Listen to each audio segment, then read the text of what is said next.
Legenda Petani Immortal episode 22. Lawrence berteriak dari belakang, "Panggil kembali anjing-anjing militermu. Aku membiarkan anjing-anjing kesayanganku merasakan gaya bertarung ular berbisa lokal agar mereka bisa menghadapi ular berbisa lainnya nanti."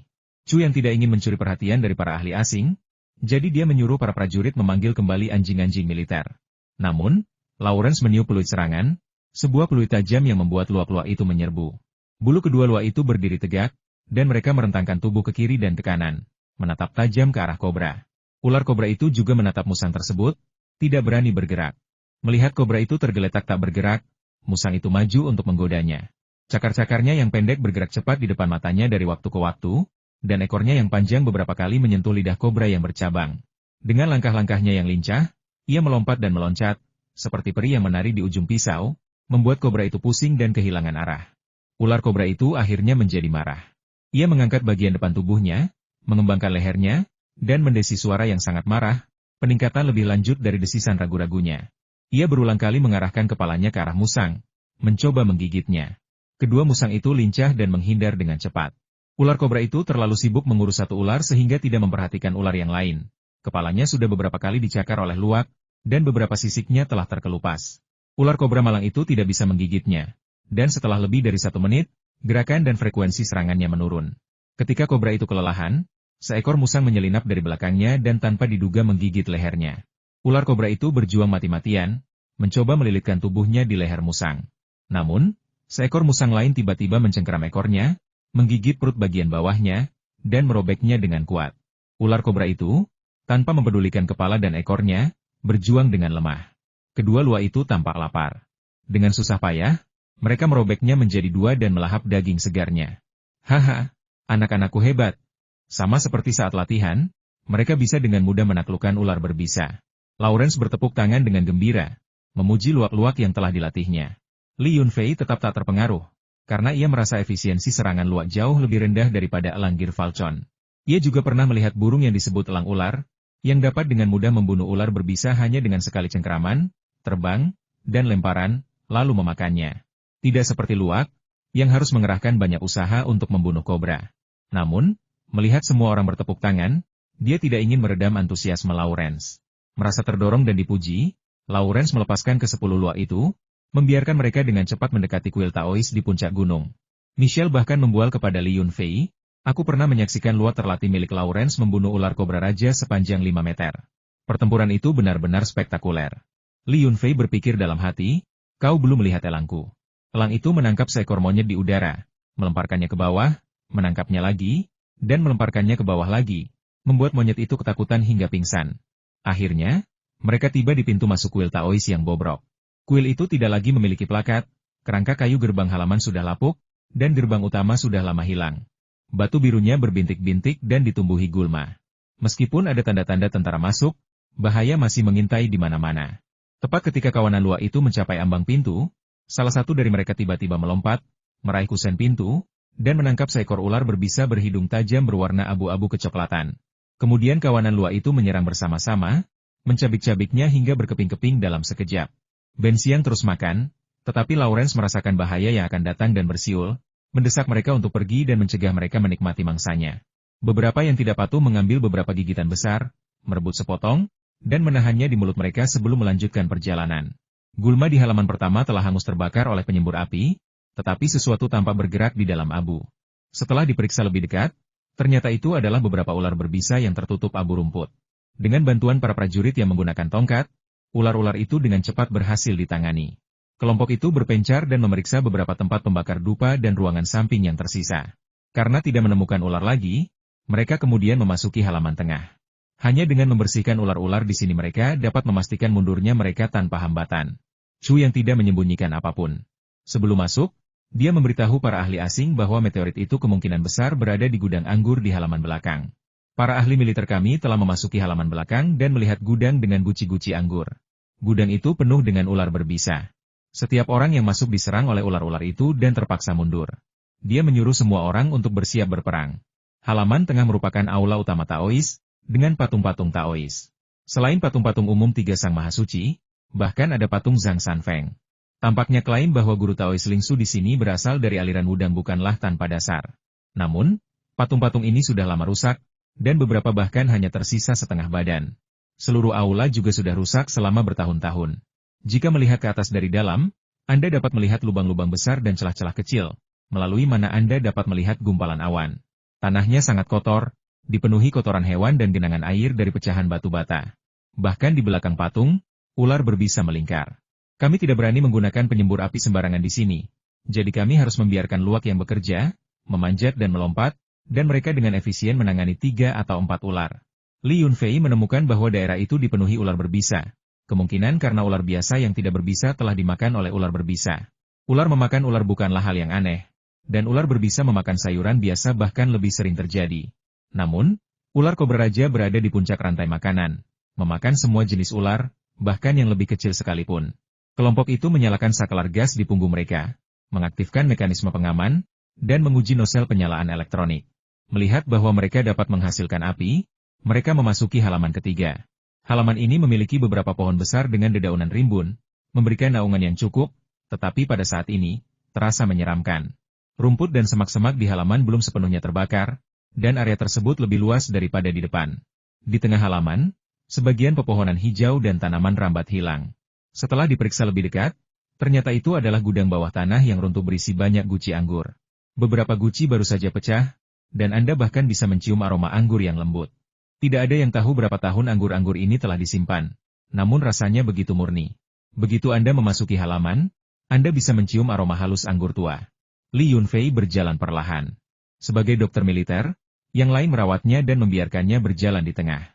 Ini memberinya ruang untuk mengamati sekitarnya dan kulit ular putih yang melilit sulur rumput di atas kepalanya. Seekor ular tikus abu-abu, dengan panjang lebih dari 1 meter, dengan hati-hati merayap menuju gudang anggur. Kepalanya bertumpu pada ranting dan tanaman rambat. Tampaknya ular itu baru saja masuk, tidak menyadari bahaya di dalam, didorong oleh naluri untuk mendekati gudang. Beberapa tentara menggunakan tongkat panjang untuk mengetuk semak-semak di depan mereka, menakut-nakuti ular berbisa. Beberapa luwak mengikuti jalan setapak area sekitar gudang anggur yang runtuh, mengeluarkan jeritan ketakutan sebelum mundur dengan tergesa-gesa. Meskipun mereka dapat melawan ular berbisa dan bahkan kebal terhadap bisanya, jika digigit oleh banyak ular berbisa, laju detoksifikasi mereka tidak dapat mengimbangi laju keracunan, dan mereka akan mati. Oleh karena itu, melihat begitu banyak ular berbisa sekaligus akan menyebabkan mereka mundur karena takut. Beberapa anjing militer juga mengeluarkan rintihan ketakutan, di tengah teror yang luar biasa, naluri mengalahkan segalanya. Li Yunfei berjalan ke tepi gudang anggur, mengintip ke dalam, dan segera merasakan hawa dingin menjalar di punggungnya. Astaga, ada ular berbisa yang tak terhitung jumlahnya di dalam. Tidak ada ruang untuk melangkah, dan mereka membentang sejauh mata memandang. Beberapa ular bahkan saling menyerang ketika mereka bertabrakan.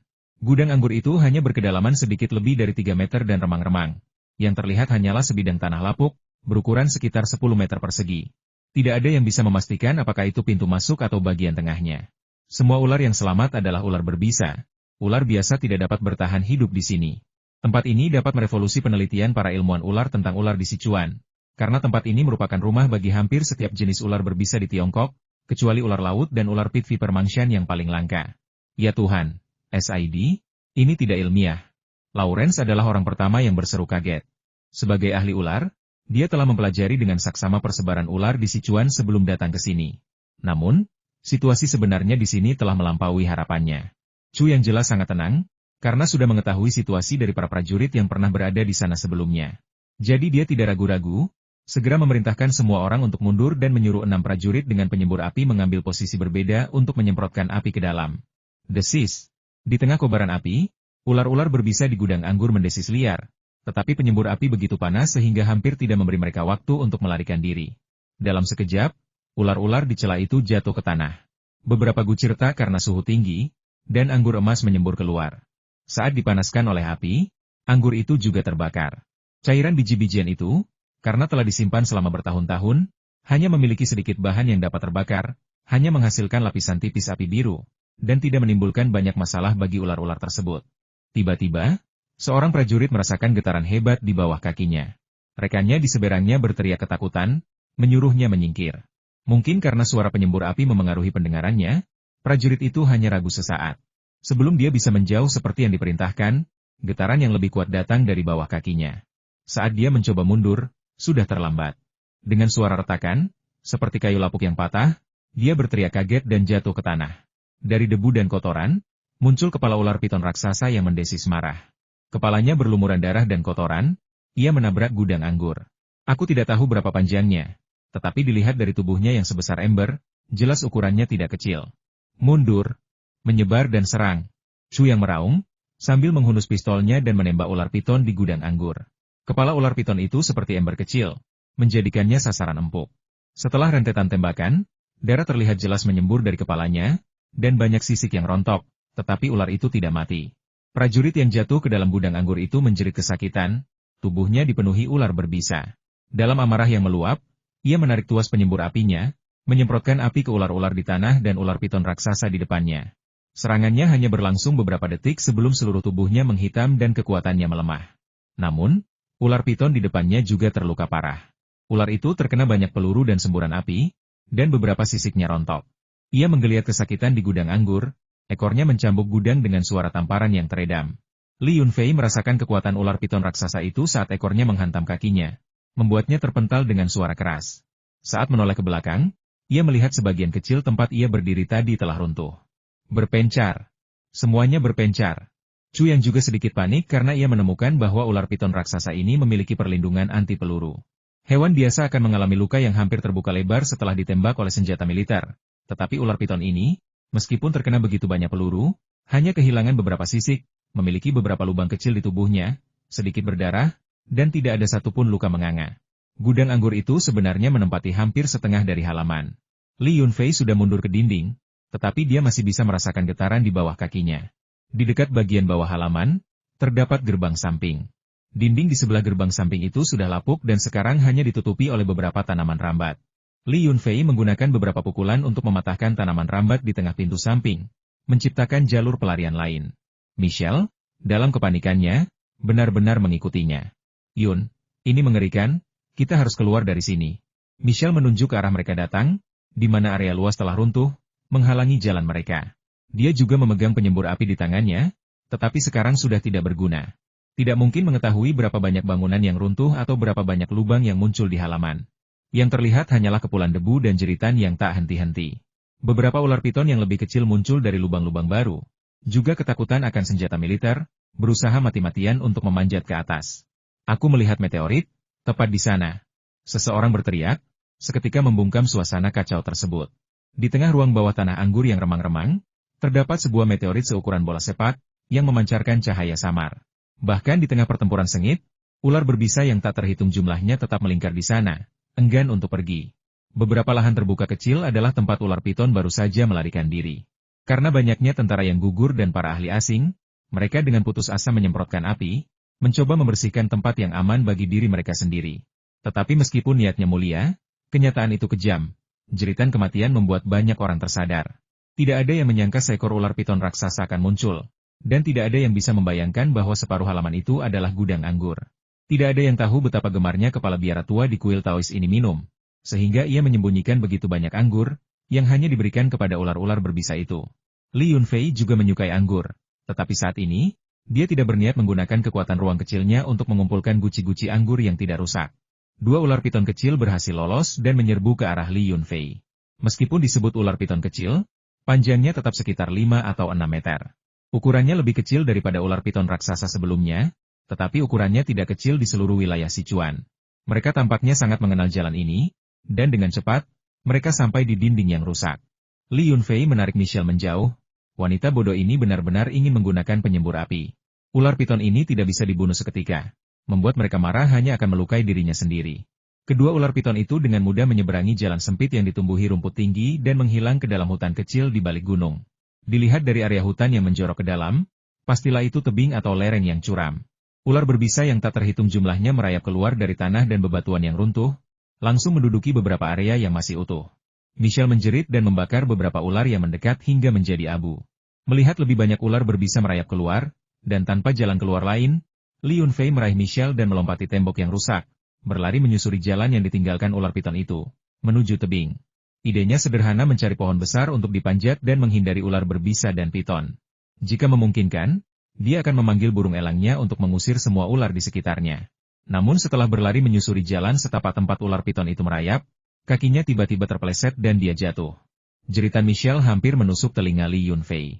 Dalam keadaan linglung itu, Li Yunfei seolah teringat bahwa terakhir kali dia pergi ke pegunungan, dia juga pernah berguling menuruni lereng bersama wanita itu, hampir sampai mati. Wanita ini pembawa sial, putus Li Yunfei, dan dia akan menjauhinya mulai sekarang. Sungguh sial. Setiap kali dia bersamanya, sesuatu yang mengerikan terjadi. Dia tidak tahu apakah dia akan selamat kali ini, karena tubuhnya tergantung di udara, dan terlepas dari semua pikirannya, dia masih belum mencapai dasar. Dia merasa bahwa dia sudah ditakdirkan untuk celaka kali ini. Bahkan dengan ruang kecil misterius itu, ruang itu tidak dapat membantunya atau menyelamatkannya sekarang. Dia mencoba menggunakan daya tarik ruang sempit itu untuk menopang dirinya di tanah, berharap dapat mengurangi dampak jatuhnya. Dia tidak yakin apakah itu akan berhasil. Begitu dia berhasil menopang dirinya, dia merasakan sentakan keras di seluruh tubuhnya. Jatuhnya berhenti sejenak, lalu daya dukung ruang itu hilang, dan dia serta Michelle berpegangan erat satu sama lain sebelum jatuh lagi. Kepala Li Yunfei berdenyut-denyut akibat efek pantulan spasial, tetapi ia dipenuhi kegembiraan karena hampir sampai di dasar. Jangkauan spasialnya sekitar 10 meter, yang berarti ia masih berjarak 10 meter dari tempat pendaratan. Jarak tersebut tidak memberinya waktu untuk berpikir sebelum ia jatuh ke dalam air dengan bunyi cipratan. Airnya dingin dan dalam, tetapi keduanya tidak kehilangan kesadaran. Ketika mereka muncul dari air, keduanya bersorak lega dan terengah-engah. Di sini sangat gelap, dan arus airnya relatif tenang. Kedua orang itu begitu dekat sehingga mereka hanya bisa melihat bayangan satu sama lain. Ya Tuhan, aku tak percaya aku masih hidup. Tempat macam apa ini? Dingin sekali. Saat Michelle jatuh ke air, dalam keadaan panik, ia melepas ransel dan peralatan penyembur apinya lalu membuangnya. Kini ia tak mengenakan apapun, masih menggigil kedinginan, anggota tubuhnya kaku, dan ia tersedak air. Meskipun Li Yunfei memiliki fisik yang kuat, dia tetap merasa kedinginan, yang menunjukkan betapa rendahnya suhu air tersebut. Jangan bicara, berenanglah ke tepi sungai dengan cepat. Li Yunfei adalah penduduk setempat, dan telah mendengar desas-desus tentang gua dan sungai bawah tanah, jadi dia tahu ini mungkin salah satunya. Airnya terlalu dingin, dan mereka tidak tahu seberapa lebar sungai itu, jadi mereka perlu sampai ke tepi sungai terlebih dahulu sebelum mempertimbangkan hal lain. Ah, batuk-batuk, tolong, sesuatu menyentuhku di dalam air ya Tuhan. Mungkinkah ada monster di dalam air?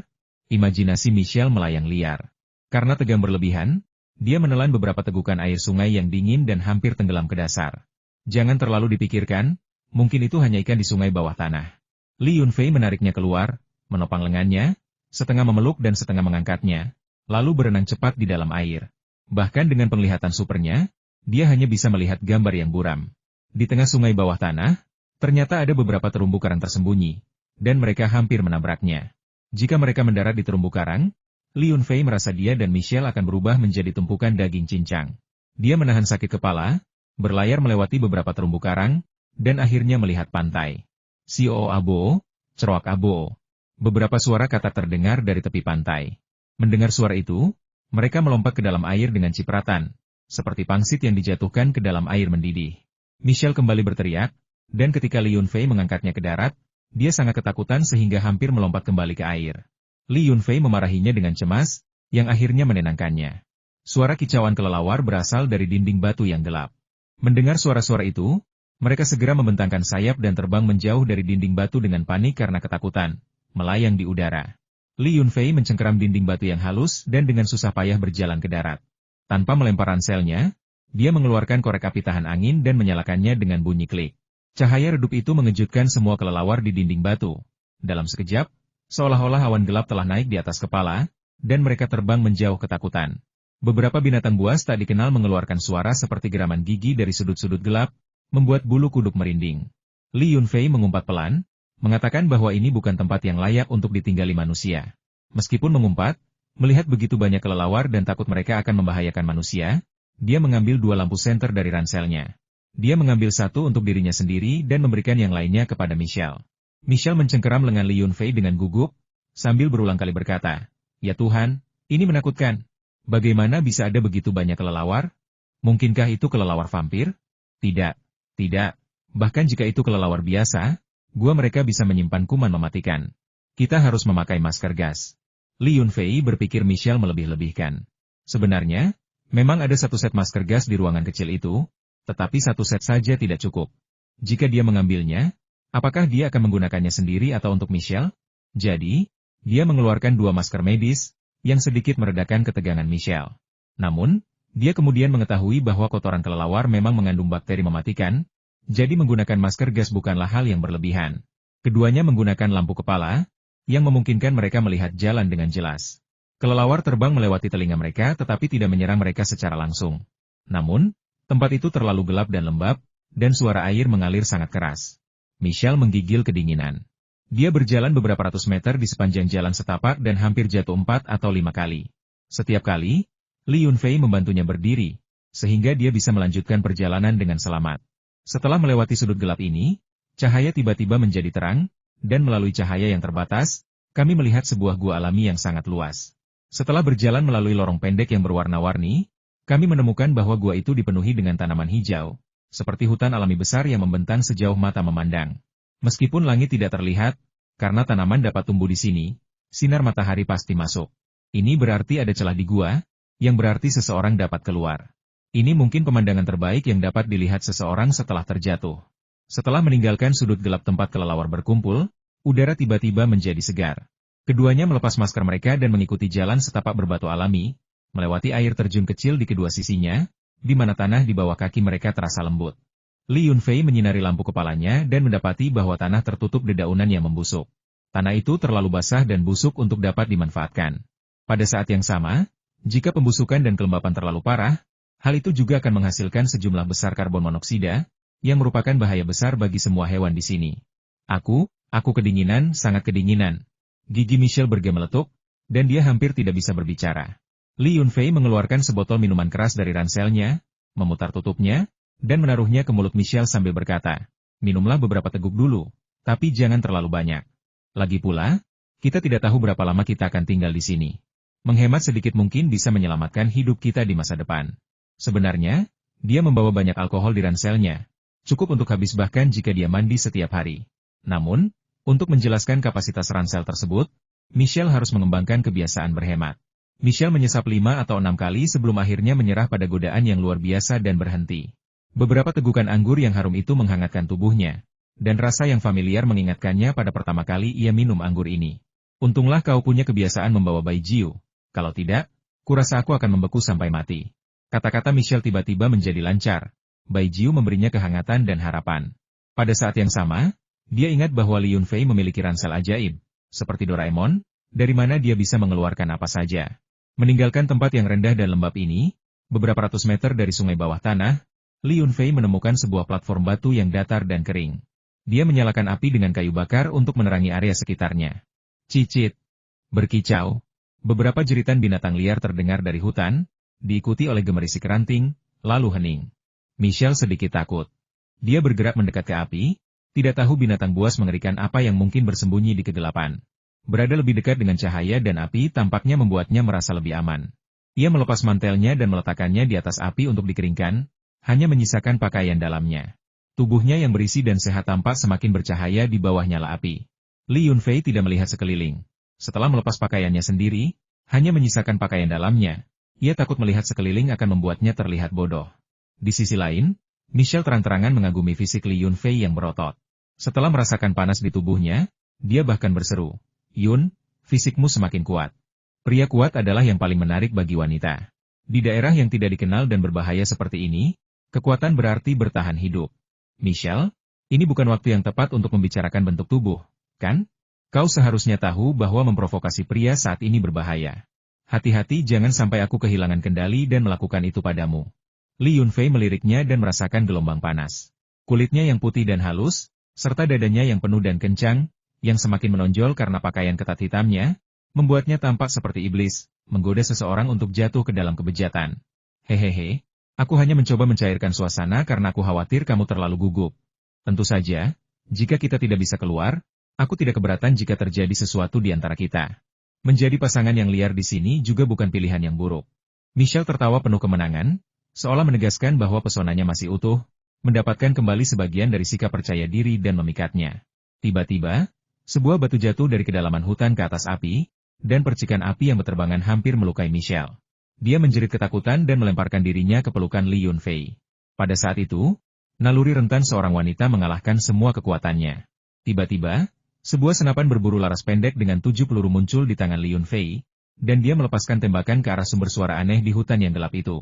Tembakan itu mengaduk sarang lebah. Jeritan ketakutan meletus dari dalam, seperti suara binatang buas yang tak terhitung jumlahnya, bahkan suara tapak kuda. Mereka melarikan diri tanpa jejak, langkah kaki mereka bergema di sepanjang jalan batu. Di dahan-dahan, suara gemerisik memenuhi udara saat bayangan-bayangan kecil yang berkerumun, seperti orang-orang kecil, melompat dan berlarian, menghilang dari cahaya api dalam sekejap mata. Dengan derap kaki yang keras, entah itu keledai liar atau babi hutan, ia berlari jauh ke dalam hutan sebelum menggonggong menantang ke arah Li Yunfei. Banyak sekali hewan liar. Mata indah Michelle berbinar. Dia mendekap erat Li Yunfei, sama sekali tidak malu, malah bersemangat. Ya Tuhan, ini keajaiban. Kita tidak akan kelaparan, kan? Oh, ngomong-ngomong, kau bahkan membawa senapan berburu. Itu fantastis. Apakah kita punya cukup peluru? Bisakah kita berburu setiap hari? Sampai militer negaramu menyelamatkan kita. Tempat ini terlalu besar dan terlalu dalam. Jika tidak ada pintu masuk atau keluar lain, Li Yunfei merasa peluang militer menemukannya sangat kecil. Namun, dia tidak terlalu khawatir. Lagi pula, dia memiliki ruang kecilnya sendiri. Jadi meskipun dia tidak pernah bisa keluar, dia tidak akan kelaparan. Mendengar kekhawatiran dan kegembiraan Michelle, dia berkata dengan tenang, "Jika kau ikut denganku, aku akan punya daging untuk dimakan. Jadi kau tidak perlu khawatir kelaparan." Sambil memeluk wanita asing yang lembut dan harum itu, Li Yunfei tak kuasa menahan diri. Pakaiannya terlalu tipis, dan ia tak percaya wanita itu tidak merasa tidak nyaman. Ia bahkan terlalu malu untuk terus memeluknya. Michelle akhirnya merasakan ada sesuatu yang tidak beres, tetapi alih-alih gugup, dia terkekeh dan melepaskan diri dari pelukannya, merapikan rambutnya, dan berkata dengan menggoda, "Selagi kita belum terlalu lapar, mari kita jelajahi gua yang asing ini. Jika kita bisa menemukan jalan keluar, itu lebih baik. Jika tidak, kita akan membuat tempat yang aman untuk tinggal. Karena ada banyak hewan liar di sini." Saat mereka sedang berbicara, tiba-tiba terdengar suara beberapa bayi menangis dari arah sungai bawah tanah, yang mengejutkan Michelle dan ekspresinya berubah drastis, membekukan senyum di wajahnya. Suara apa itu? Bagaimana mungkin ada bayi menangis? Dia melihat sekeliling dengan cemas, kegembiraan awalnya dengan cepat sirna. Mendengar itu, wajah Li Yunfei berseri-seri gembira. Dia menyerahkan senapan 7 peluru itu kepada Michelle dan berkata, "Kau menyebut dirimu ahli bioteknologi? Belum pernahkah kau mendengar tangisan salamander raksasa? Di luar sana, orang mungkin tidak berani memakan hewan yang dilindungi seperti itu. Tapi kita tidak tahu apakah kita hidup atau mati sekarang. Menangkap beberapa salamander raksasa untuk makan siang bukanlah permintaan yang terlalu muluk, bukan? Maksudmu salamander raksasa? Aduh, kau hampir membuatku mati ketakutan." Michelle sedikit malu dan buru-buru mengenakan pakaiannya untuk menutupi rasa malunya. Dengan pistol di tangan, Michelle akhirnya tenang. Li Yunfei tidak menertawakannya karena penakut. Sebelum api padam, dia menemukan 2 ranting setebal lengannya. Dia memotong salah satu ujungnya menjadi bentuk salib dengan pisau berburu, memasukkan beberapa rumput kering, sulur, dan ranting kecil ke dalamnya, lalu menyiramnya dengan bensin untuk membuat 2 obor darurat. Faktanya, bagi seorang ahli bertahan hidup di alam liar, mendapatkan getah pinus dianggap sebagai keberuntungan yang luar biasa. Li Yunfei telah menyimpan banyak bensin di ruang kecil itu untuk berjaga-jaga jika Longhorn kehabisan bahan bakar. Ada beberapa tong besar berisi bensin, yang terbukti sangat membantu dalam membuat obor. Michelle benar-benar terdiam. Dia menatap ransel Li Yunfei lama sekali dengan ekspresi rumit, lalu bergumam pelan, "Ya Tuhan, dia tak terkalahkan. Dia berani memasukkan bensin ke dalam ranselnya, apa yang tidak akan berani dia bawa?" Sambil memegang obor, keberanian mereka membuncah. Satu demi satu, mereka perlahan bergerak maju, mengikuti jalan terbuka yang terbentuk oleh hutan. Saat mereka berjalan, jalan itu terkadang berbelok ke tepi sungai bawah tanah, tempat banyak hewan kecil melompat ke dalam air, dan ikan-ikan besar berhamburan dan meraung dengan menakutkan. Sosok-sosok gelap di pohon itu akhirnya muncul, melempari mereka berdua dengan buah kering dari jarak dekat. Ternyata mereka adalah monyet-monyet berambut abu-abu. Sekelompok dari mereka mencicit dan berceloteh di dahan-dahan, menatap obor dan kedua manusia itu dengan campuran rasa takut dan penasaran. Li Yunfei juga tidak mengenali jenis monyet apa itu. Dia bertanya pada Michelle, yang hanya mengatakan bahwa itu tampak seperti monyet makaka, tetapi warna bulunya berbeda. Mungkin karena monyet itu telah hidup di gua bawah tanah untuk waktu yang lama, yang telah mengubah warna bulunya yang alami. Seekor ular piton besar melintas di depan mereka, perutnya membengkak seolah-olah baru saja selesai makan. Ular itu tidak menunjukkan minat pada kedua manusia tersebut, bahkan tidak melirik mereka, lalu menghilang ke dalam hutan yang lebat. Li Yunfei dan Michelle menutup mulut mereka, menatap dengan mata terbelalak, dan tidak mengeluarkan suara sampai ular piton bawah tanah bersisik gelap itu pergi jauh, barulah mereka berani bernapas lega. Untuk sesaat, Li Yunfei mempertimbangkan untuk memanggil ular piton emas dari ruang kecilnya untuk melindungi dirinya, atau mungkin membawa ular piton hitam ke ruang kecilnya. Demi menyelamatkan nyawanya, dia rela mengungkap rahasia apapun. Apa gunanya rahasia jika dia sudah mati? Kaki Michelle terasa lemas. Dia menyadari obornya kehabisan bahan bakar dan padam. Dengan sedikit panik, dia bertanya, haruskah kita kembali ke platform kecil itu? Terlalu berbahaya di sini. Kita tidak tahu seberapa jauh kita dari tempat yang lebih baik untuk berkemah. Obor Li Yunfei padam, dan dia hendak menyalakan lampu sorot di atas kepalanya ketika tiba-tiba seberkas sinar matahari membesar di depan matanya. Seketika menerangi kegelapan di depannya. Ternyata saat itu tengah hari, dan matahari berada tepat di tengah langit, bersinar menembus celah-celah di puncak gunung. Sinar matahari, dengan berbagai ukuran, sangat terang dan menyilaukan, membuat gua bawah tanah yang menakutkan dan menyeramkan itu tampak seperti negeri dongeng. Di sebuah platform di tengah gua tempat sinar matahari paling menyilaukan, berdiri sebuah rumah kayu kecil yang tampak menyeramkan. Alam sungguh merupakan keajaiban karya seni. Sinar matahari bagaikan tangan alam, memiliki kekuatan magis. Apa yang dulunya hanya area gelap dan menakutkan, seperti alam iblis, kini dipenuhi warna. Gua tersebut menampilkan rangkaian kecemerlangan yang memukau di bawah sinar matahari. Biru, hijau, ungu, kuning. Di bawah sinar matahari, stalaktit memperlihatkan warna aslinya.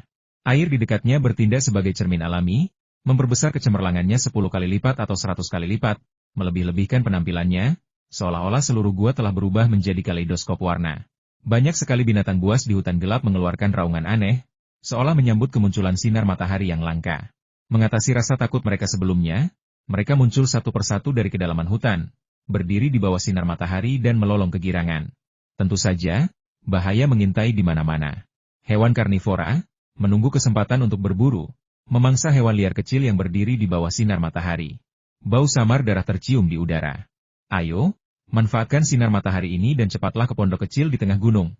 Teriak Li Yunfei sambil menarik Michelle, yang sedang mengagumi keajaiban gua, menyusuri jalan setapak. Cahaya saat itu lebih baik daripada gabungan cahaya dari obor dan lampu sorot mereka. Cahaya itu memungkinkan mereka untuk melihat tidak hanya lapisan tebal ranting dan dedaunan di tanah, tetapi juga kerangka dan kotoran banyak hewan kecil. Dari sini, kita dapat menyimpulkan bahwa gua bawah tanah yang sangat besar ini pasti telah membentuk lingkungan mikroekologisnya sendiri yang unik. Apakah lingkungan tersebut seimbang atau tidak masih belum diketahui. Tetapi selama ada cukup banyak hewan liar kecil, karnivora besar di puncak rantai makanan juga seharusnya ada. Seekor macan tutul berawan dengan garis-garis warna-warni menjulurkan kepalanya dari balik puncak pohon, melompat ke tempat Li Yunfei tadi berdiri, mengendus, dan mengeluarkan geraman rendah, agak mirip suara kucing mengeong. Meskipun macan tutul awan memiliki nama yang sama, yaitu macan tutul, ia berbeda dari macan tutul sejati. Ia adalah karnivora berukuran kecil hingga sedang.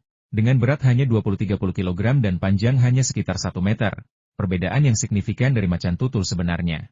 Ekornya hampir sepanjang tubuhnya, sehingga sangat sulit untuk melihatnya ketika bersembunyi di pepohonan. Bahkan dengan penglihatan dan pendengaran Li Yunfei yang tajam, dia belum menemukan tempat persembunyiannya. Macan tutul berawan itu berhenti sejenak di tanah sebelum melompat ke dahan pohon, saat mendengar sekelompok monyet mendekat dari kejauhan. Seekor monyet kecil yang lincah mendarat di dahan tempat macan tutul berawan itu bersembunyi, dan sebelum sempat bereaksi, macan tutul itu menerkamnya, menggigit kepalanya dan menghilang ke dalam hutan dalam sekejap mata.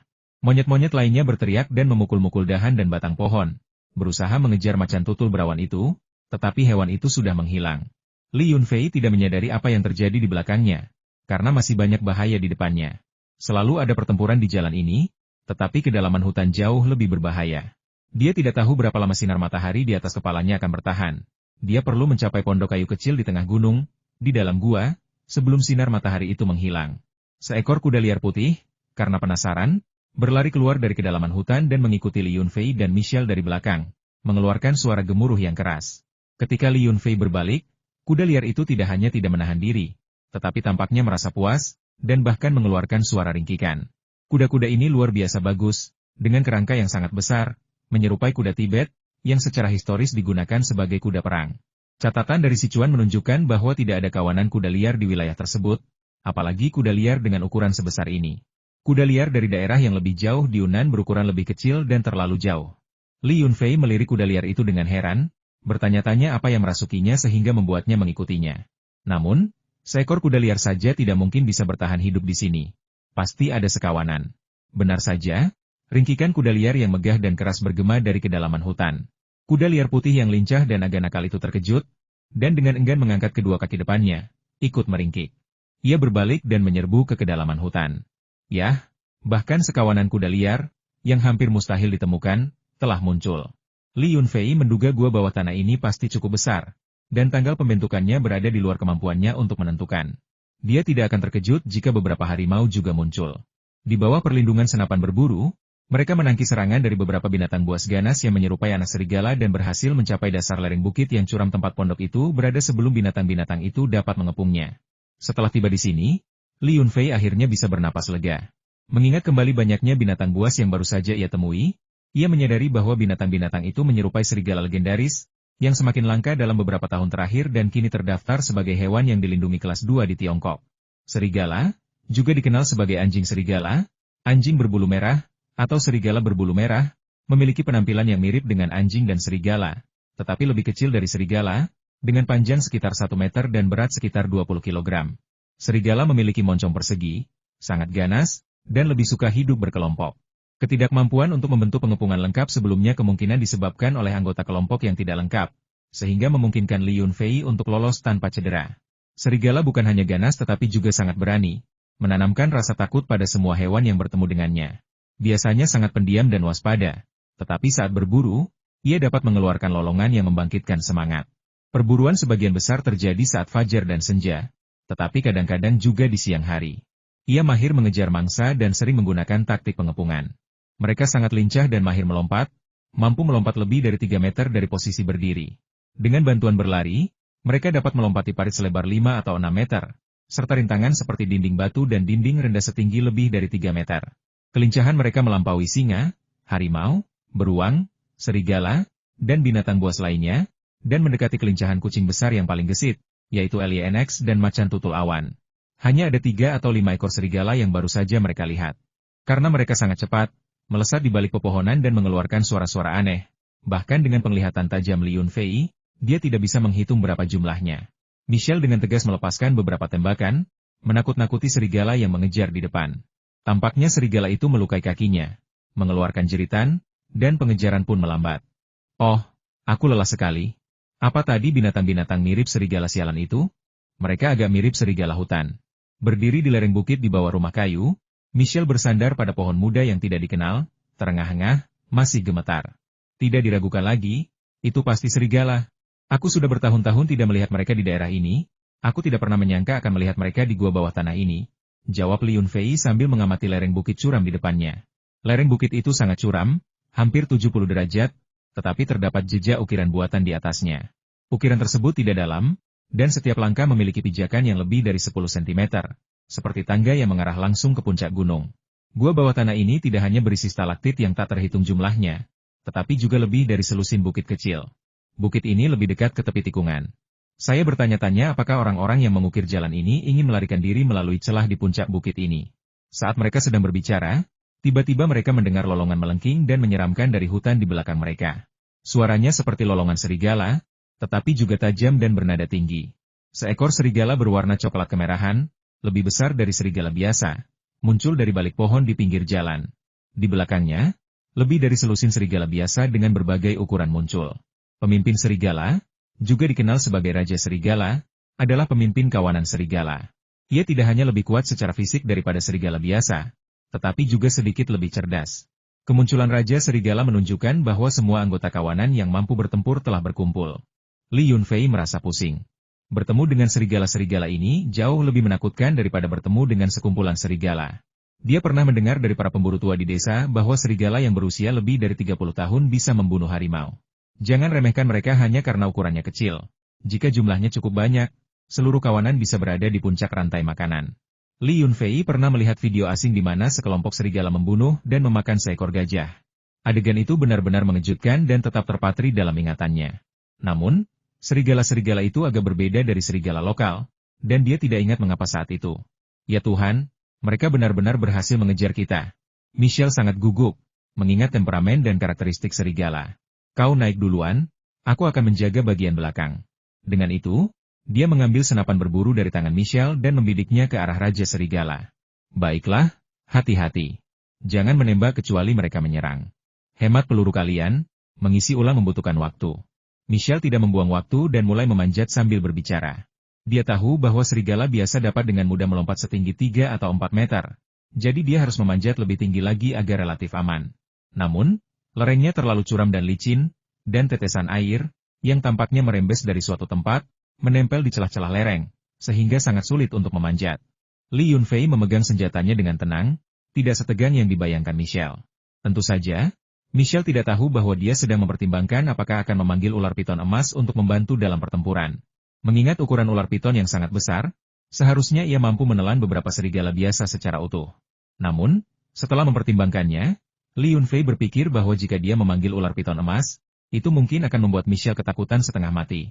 Jika situasinya benar-benar berbahaya, akan lebih baik menggunakan kekuatan ruang kecil untuk mengumpulkan semua serigala yang menerkam ke ruang kecil, dan mengikatnya satu persatu ke batu matahari untuk mengeringkan minyak di ruang kecil tersebut.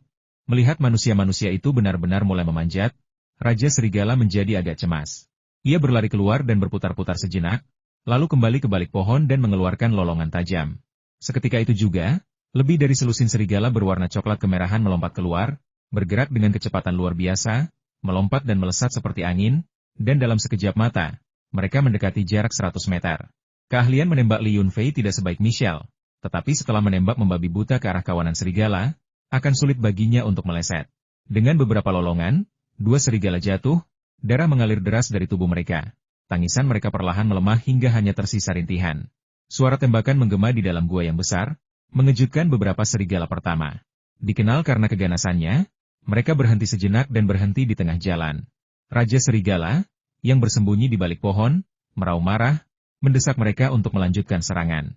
Pada saat itu, serigala-serigala itu seolah melupakan rasa takut dan bahaya, dan menyerbu maju dengan kacau. Li Yunfei kehabisan peluru. Tanpa ragu, dia berbalik dan melompat ke celah-celah lereng bukit. Dalam hitungan detik, dia mendaki lebih dari 10 meter dan menyusul Michelle. Serigala-serigala tercepat telah mencapai tepi lereng bukit dan melompat ke atas. Cakar tajam mereka mampu memanjat sejauh 4 atau 5 meter sebelum kehabisan momentum dan tidak lagi mampu memanjat lereng berbatu yang curam tersebut. Satu persatu, mereka meluncur turun lereng dengan enggan. Bukit kecil itu tingginya sekitar 50 atau 60 meter, dan semakin tinggi Anda mendaki, semakin sulit untuk mendakinya. Li Yunfei tidak mendesak Michelle untuk terus maju, karena ia melihat Michelle bergerak semakin lambat, dan dengan pantatnya yang montok tepat di atas kepalanya, ia terkadang khawatir Michelle tiba-tiba jatuh dan menabraknya. Ada sekitar 15 atau 16 serigala di kaki bukit, dan sekarang mereka semua muncul, dengan panik memanjat ke atas. Raja Serigala berdiri di belakang, mengeluarkan lolongan panjang, tampaknya sangat tidak puas dengan kecepatan serangan tersebut. Namun, sekuat apapun Raja Serigala mendesak mereka tidak bisa mendaki bukit yang hampir vertikal itu. Bukit ini mungkin juga berupa stalaktit, sangat permeabel terhadap air, dan bahkan memancarkan cahaya pelangi samar di bawah sinar matahari.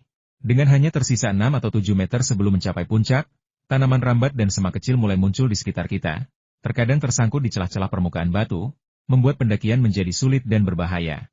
Michelle tiba-tiba menjerit dan tergelincir jatuh, berteriak ketakutan, "Ular! Ular menggigitku, di kakiku."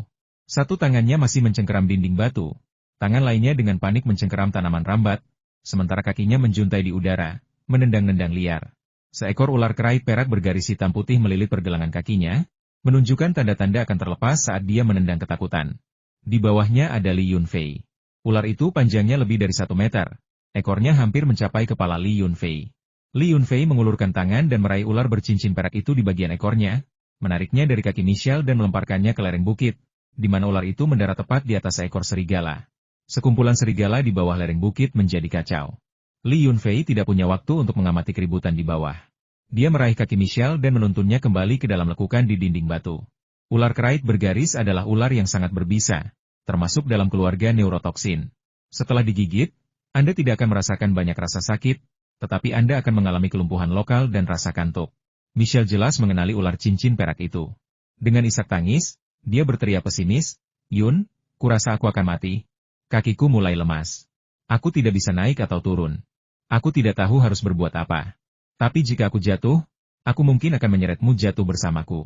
Bagaimana kalau aku melompat ke satu sisi dan kau melompat ke sisi lain? Dengan begitu, setidaknya salah satu dari kita bisa selamat." Diam, jangan buang waktu perawatan. Diserang ular cincin perak adalah kejadian langka. Ular cincin perak itu mungkin sudah menahan diri sejak lama. Saat Michelle merangkak di atas tubuh bagian atasnya, kakinya terlalu banyak terayun, yang membuat ular cincin perak itu menyerang. Setelah memarahi Michelle, Li Yunfei merangkak ke pergelangan kakinya dan menghisap bisa dari gigitan ular.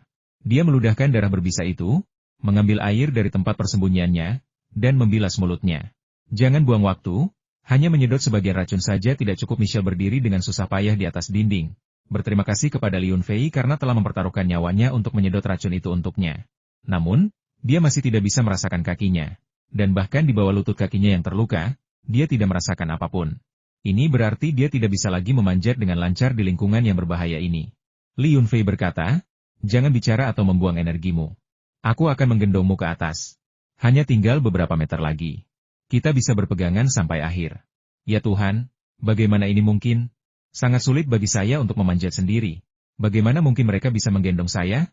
Li Yunfei tidak menjawabnya, tetapi malah menggunakan gerakannya untuk mengangkat Michelle di antara kedua kakinya. Bagi Li Yunfei, berat Michelle yang lebih dari 100 pon terasa ringan. Selama dia memegang kepalanya erat-erat, beberapa meter sisanya dapat dengan mudah didaki. Michelle menatap dengan tak percaya, merasakan dirinya bergerak sedikit demi sedikit ke atas hingga kaki Li Yunfei menyentuh platform di bukit kecil itu. Dia tersentak kaget, hampir lupa bahwa dia masih diracuni oleh ular cincin perak. Platform di puncak gunung itu tertutup air dan kotoran burung. Li Yunfei melemparkan ranselnya ke tanah, menempatkan Michelle di atas ransel, dan memberinya pil penawar racun ular dari botol porselen biru. Aku masih punya penawar racun di ranselku. Oh, sial, aku lupa, ranselku tenggelam ke dasar air. Michelle mengumpat frustrasi. Namun, karena kelelahan dan ketakutan, ia hampir kehabisan tenaga. Selain itu, racun ular cincin perak mulai berefek, membuat kelopak matanya terasa berat. Ia hanya ingin pingsan dan tidak pernah bangun lagi. Li Yunfei ingin menguji apakah ular berbisa di sini telah terpengaruh oleh meteorit matahari. Jadi dia hanya memberinya 5 pil obat ular dan tidak memberinya air mata air angkasa.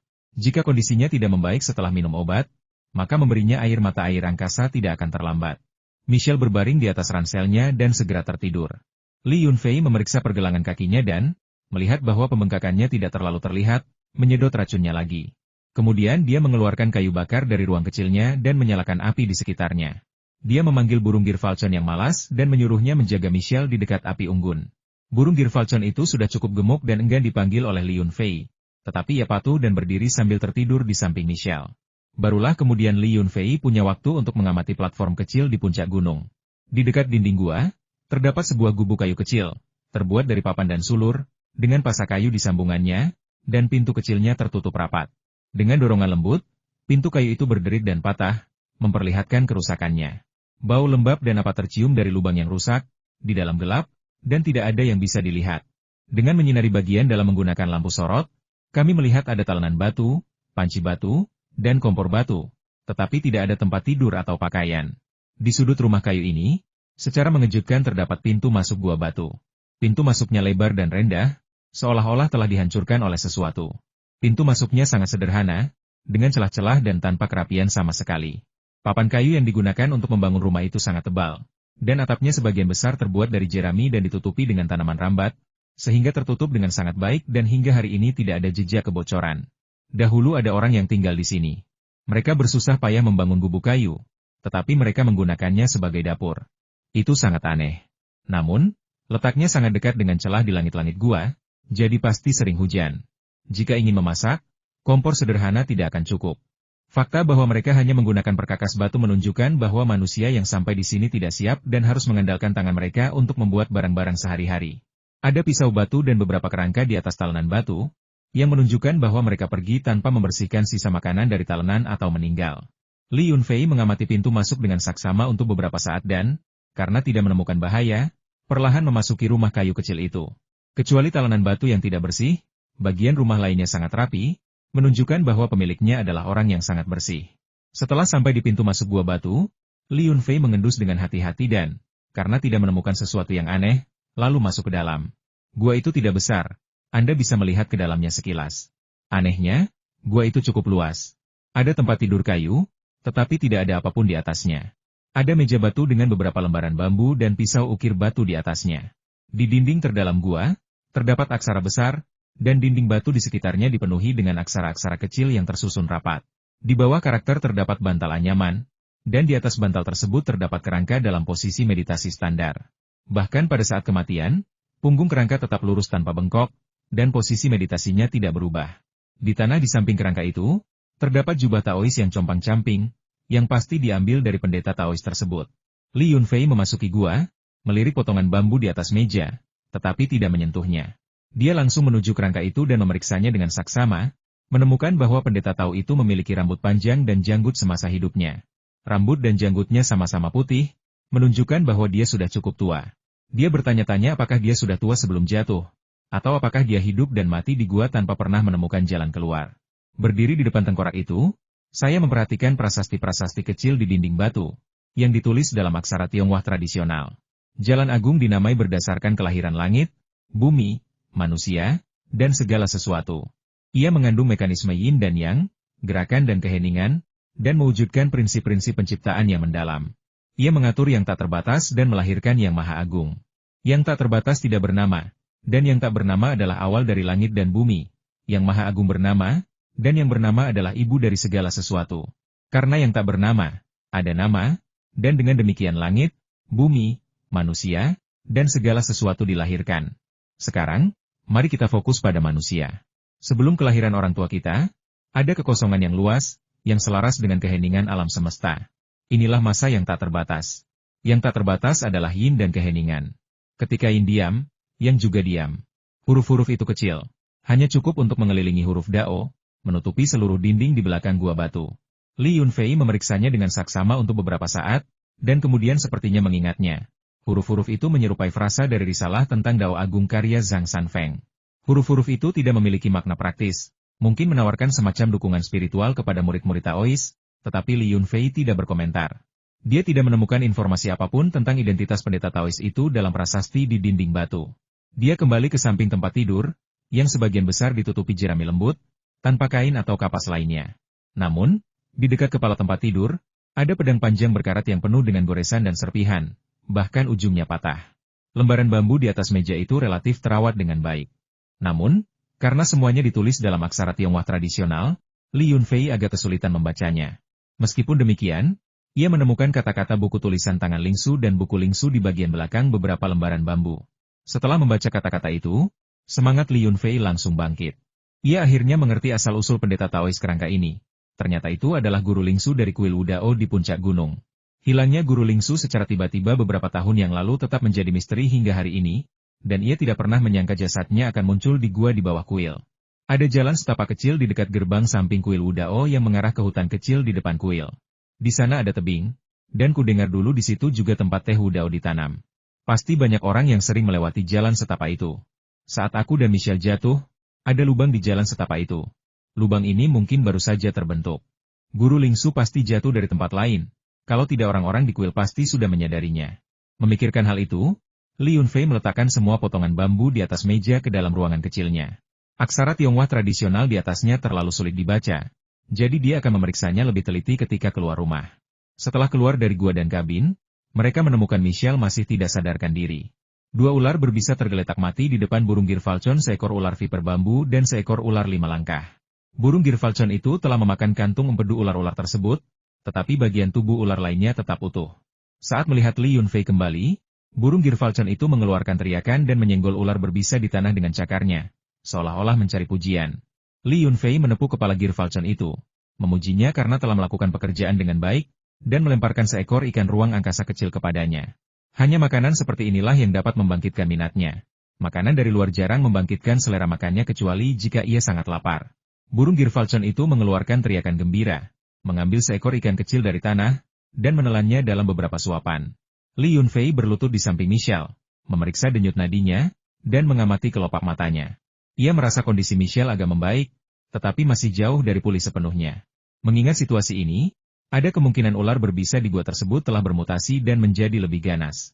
Saya pernah mendengar Chu yang mengatakan bahwa, menurut foto satelit, 2 meteorit jatuh di dekat reruntuhan kuil Taois. Satu mendarat di gudang anggur kuil, dan yang lainnya kemungkinan besar mendarat di gua Karst. Kasihan anak itu, nasib sial sekali. Dengan nasib seperti ini, sebaiknya jangan ikut kegiatan di luar ruangan, kata Li Yunfei, sambil membuka mulut Michelle dan memberinya beberapa tegukan air mata air angkasa. Asalkan bisa mendetoksifikasi tubuhnya, tidak apa-apa, dan tidak akan menyebabkan perubahan yang terlalu drastis, agar tidak menimbulkan kecurigaannya. Mereka menambahkan beberapa potong kayu bakar lagi ke dalam api, mengeluarkan panci dari tempat yang sempit, mengambil air dari tembok batu di samping rumah kayu, membersihkan 2 ular di tanah, dan memasukkannya ke dalam panci untuk direbus. Memasak ular itu akan memakan waktu, Jadi saya menggunakan sinar matahari untuk mengamati dinding batu di sekitarnya. Dari sini, kelihatannya sangat dekat dengan retakan di langit, tetapi setelah diperiksa lebih teliti, saya menyadari bahwa sebenarnya tidak demikian. Dari sini, batas-batas dinding batu lainnya tidak terlihat, karena beberapa area bermandikan sinar matahari sementara sebagian besar tetap gelap gulita.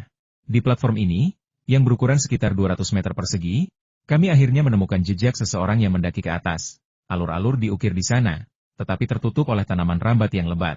Karena Guru Lingsu meninggal di sini tanpa pernah keluar, jalan ini jelas tidak dapat dilewati.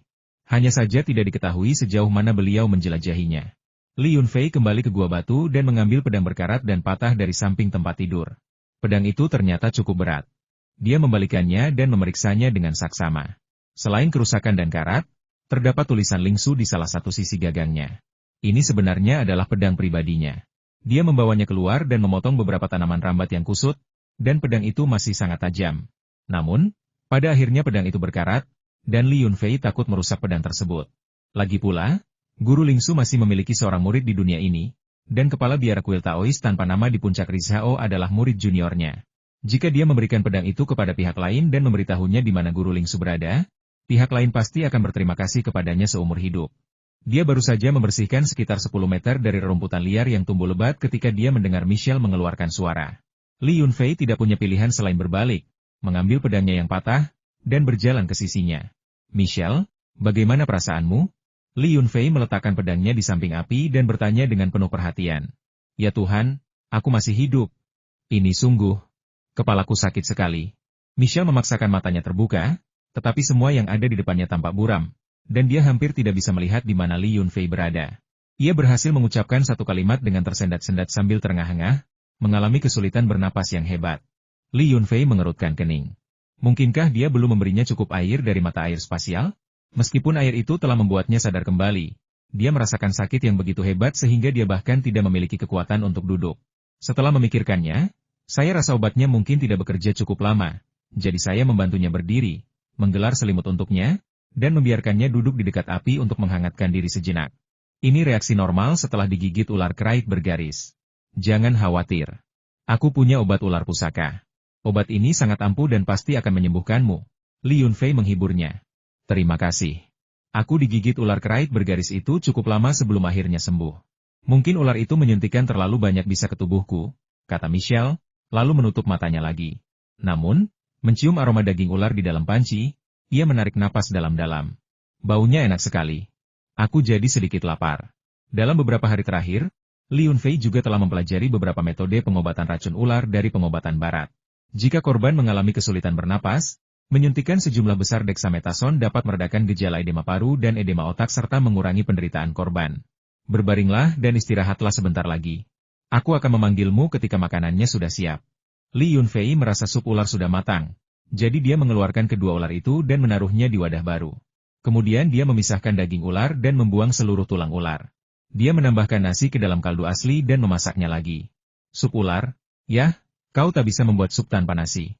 Ketika Michelle terbangun lagi, ada sepanci sup ular yang harum di depannya. Di tangan Li Yunfei, sepertinya selalu ada daun bawang segar dan daun ketumbar yang lezat.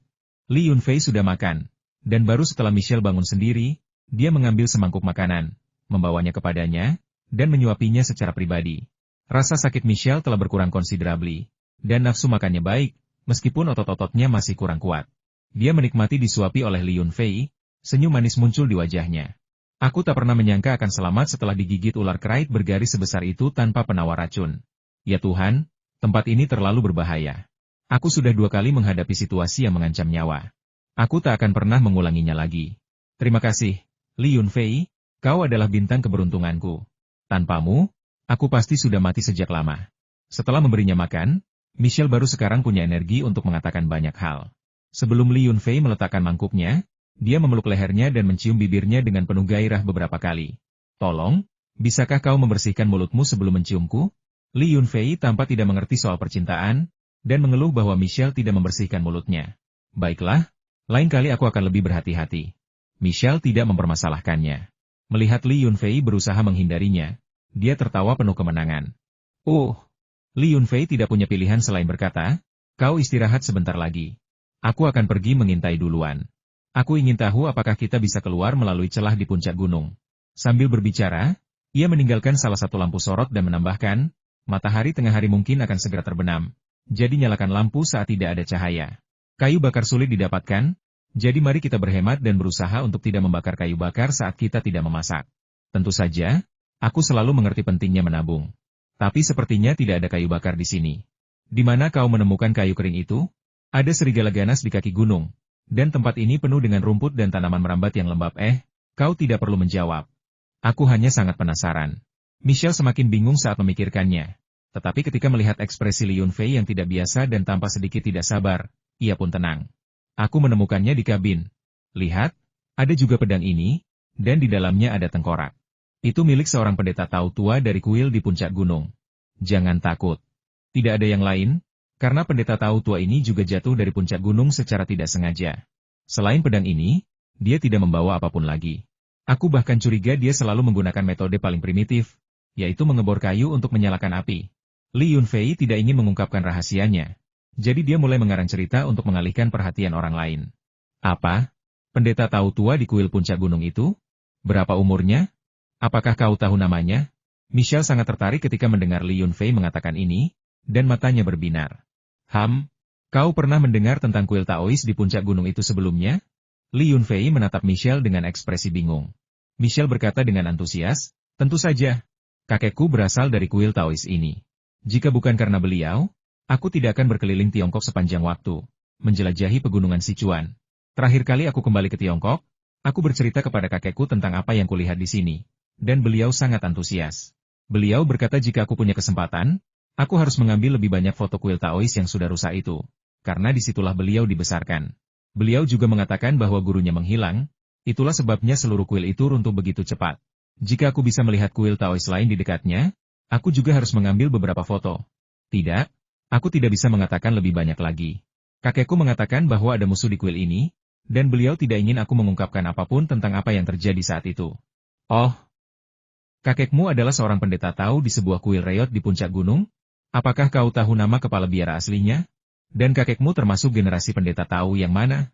Li Yunfei mengajukan dua pertanyaan kunci itu, agak tidak percaya. Michelle berkata, kepala biara tua itu bernama Guru Lingsu. Beliau adalah guru kakek saya. Kakek saya adalah anggota generasi Xuan dan merupakan murid tertua. Saya mendengar beliau juga memiliki banyak adik kelas. Tetapi kemudian, sesuatu terjadi, dan semua orang berpencar.